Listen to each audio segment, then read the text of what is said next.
Okay, thank you everyone for having me. I want to start just by making a couple quick points to set the stage.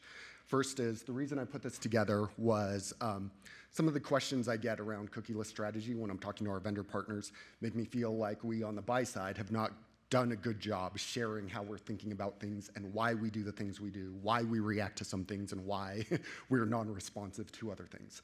So the purpose of this presentation is really to shed a little bit of light on that and hopefully help you guys tailor like where there's appetite and what things are registering and why not. So that's my goal. The second thing is, with that point being made, obviously I have not been nominated by the buy side to speak for everybody. But from the day, yeah, I thought that was funny too, because I think I'm delightful.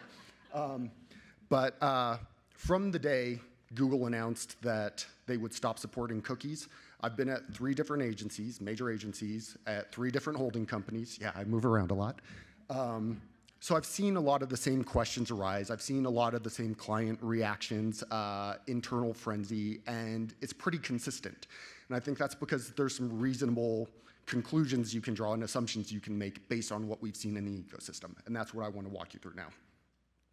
Okay, so I am going to take you through how we predicted and what we advised clients to do at the time that cookie deprecation was announced. But in order to get there, I want to establish the context by walking you through some of the events that led up to it so everyone kind of understands the thinking.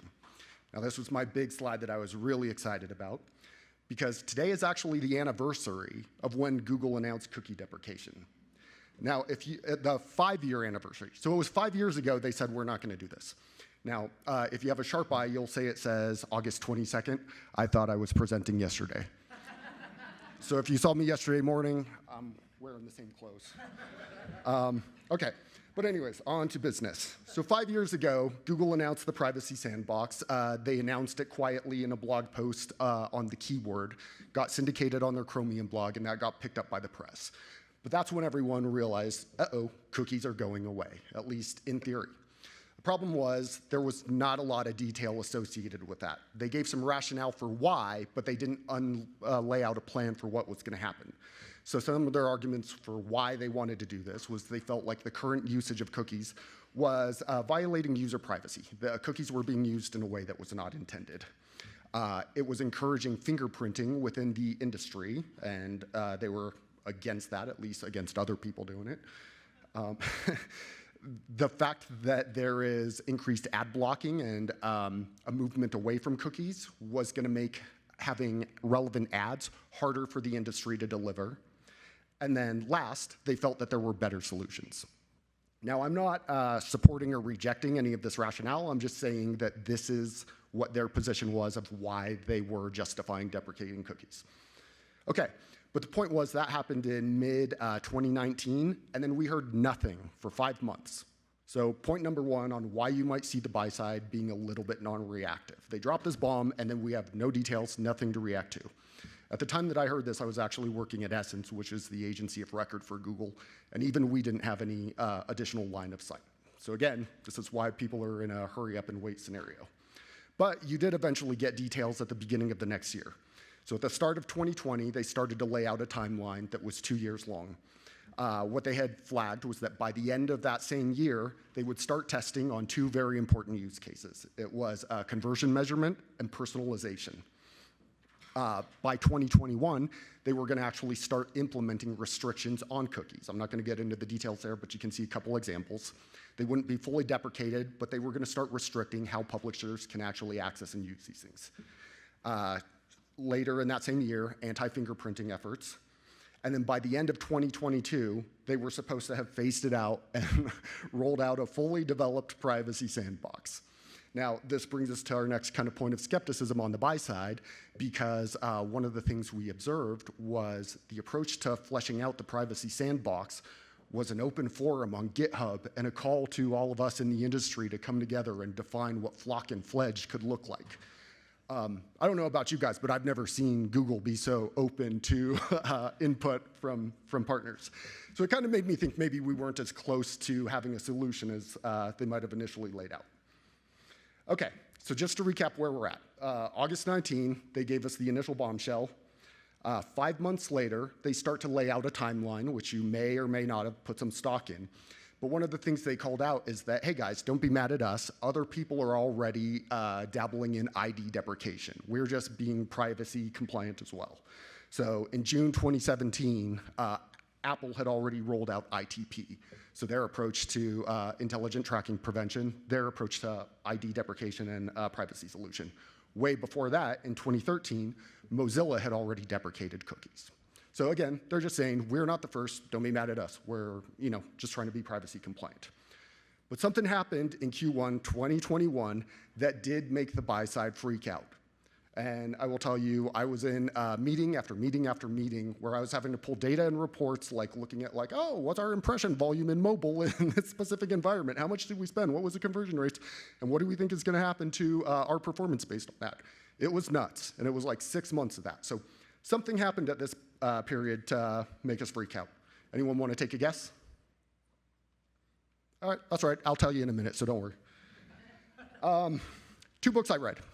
Just a quick segue. Takeaways from these books that I really enjoyed is Power of Habit and Atomic Habits. In Power of Habit, one of the main takeaways was if you want to affect behavior from somebody, change the default of the behavior that you're trying to affect. Atomic Habits, one of the takeaways was if you want to affect behavior, make it easy to change that behavior. So make the desired behavior easy to do. We saw vendor partners doing those things. So again, make it the default. Mozilla had already done this in 2013 by stopping support for cookies.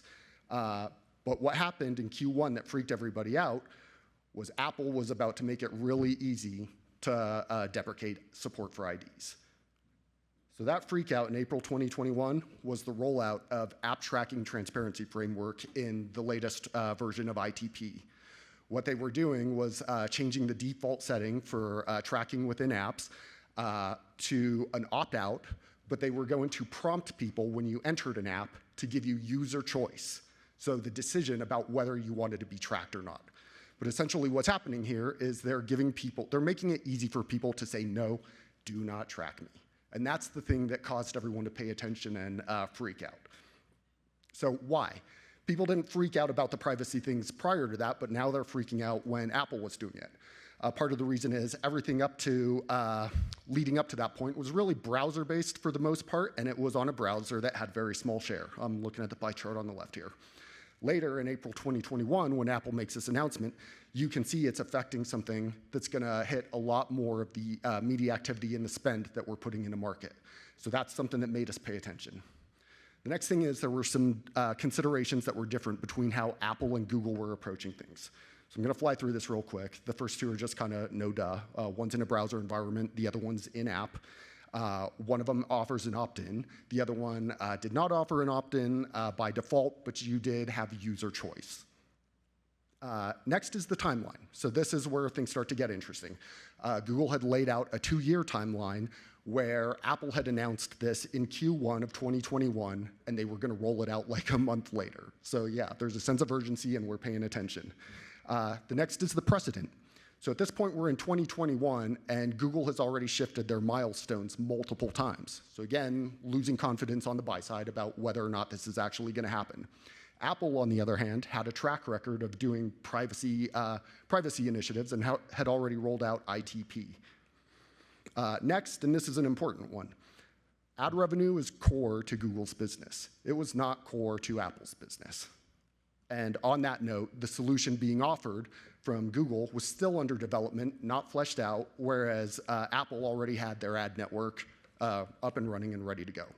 So when Apple was rolling out ATT, we knew we needed to pay attention and react, and there was still a lot of ambiguity around what Google was doing. Okay, so this brings us to the prediction points. Thanks for staying with me on that journey. At this point, the clients are all freaking out, and they want to know what is going to happen. What do we do? And what we told them, again, I'm not speaking for the buy side, but I'm telling you from my experience at 3 different holding companies, 3 different agencies, is that you're likely to see your media plans change in these ways. ID tactics are still going to be available for some amount of time, but they're probably going to play a smaller role when this actually hits. And you're likely to see a heavy up in contextual tactics. And then the last bit, this was where there was the most ambiguity, was emerging solutions. So the thought at the time was there's way too much money in the digital ad industry just to do nothing. And there's going to be somebody in this room that's really smart and innovative that's going to bring us a solution that we had never thought of. Just like someone brought in personalized user-based targeting using a cookie 10 years before that, right? So to get into the specifics, what we had told them was your ID-based approach was probably going to be focused on continuing to do remarketing while it lasts, and then maybe bringing it back if a solution reemerges. We're probably going to need to immediately start testing alternative IDs. There are some different ones that are already in the marketplace at that time. I think our theory there was that LiveRamp would initially take the lead because they were already in market, had some momentum going, and had trust across the industry. Some of the other ones were held by private companies, and we anticipated there'd be reluctance from the wider industry to put all their stock in a different private company that would benefit from this. And then the third idea was there'd be a lot of testing around first-party data going into authenticated environments. So that would be things like social platforms, big news sites that have large user scalable bases, and then subscription services. Those were the gist of what we thought would happen from an ID-based approach. Next up, from contextual, you basically have three different things you can do. You can do like site-level contextual, content contextual, and keyword. So we figured there'd be heavy ups around there, and then emerging offerings around that. And the last bit was emerging solutions, which were things like privacy sandbox, clean rooms, and things we just haven't thought of yet. Those were the predictions, and we'll get into how that fared. So what I'm about to show is a sample of what I see from the Dentsu portfolio. Now, we have a giant portfolio, so I can't possibly scan that and summarize it any better than what I did here. And so what I did was I looked at a sample of 8 clients that I thought were representative. This spans verticals, and it spans clients with different objectives. So you have retail, you have brand, you have some B2B partners. It's a mix of things that I thought were representative of our portfolio. And we wanted to show what they're doing in all these different ID mitigation approaches. So I think what I take away from this is I noticed the most green is around the alternative IDs and the contextual. I was kind of surprised to see that there's not a ton of activity around the clean rooms. I would have thought that played a bigger role, but maybe that's something that's going to emerge as we get closer and closer to deprecation. And then this is basically what I'm seeing today, where we're netting out. Okay.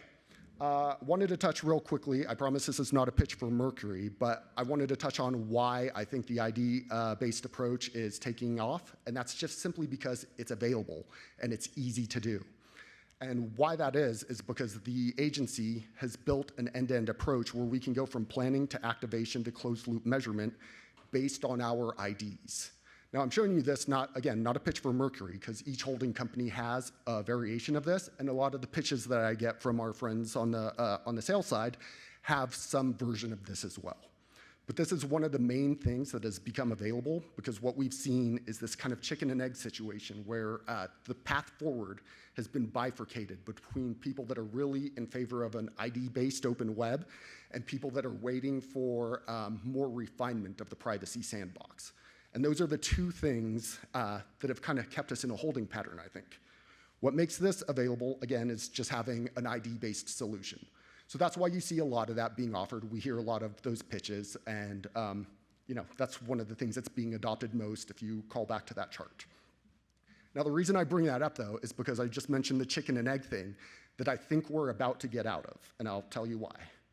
So the path forward. When we started 2024, up until then, if you asked me if Google was actually going to push forward with cookie deprecation, I probably would have said, I don't believe it. I don't think it'll ever happen. But at the beginning of 2024, I would have told you, I think it's going to happen this year, and here's why. We finally had a definition about what the privacy sandbox was. It's 20 APIs. Out of that, there were 4 primary ones, and out of those 4, 3 that people were really taking an interest in. 2 for targeting, and the first one for measurement, the attribution API. So we actually had something tangible that we could think about and discuss and try and test. The challenge was, I don't think Google was able to get the adoption that they were looking for. So testing didn't happen in the way that they were hoping. And again, going back to my point about revenue being core to their model, they're not about to blow everything up if they haven't got the adoption to put the solution in place that they wanted to roll out. So we've been in this chicken and egg situation where are they going to deprecate cookies so that people adopt, or are they going to try and get people adopt so that they can actually pull the trigger and deprecate the cookies? Again, just my POV, I think that's what happened.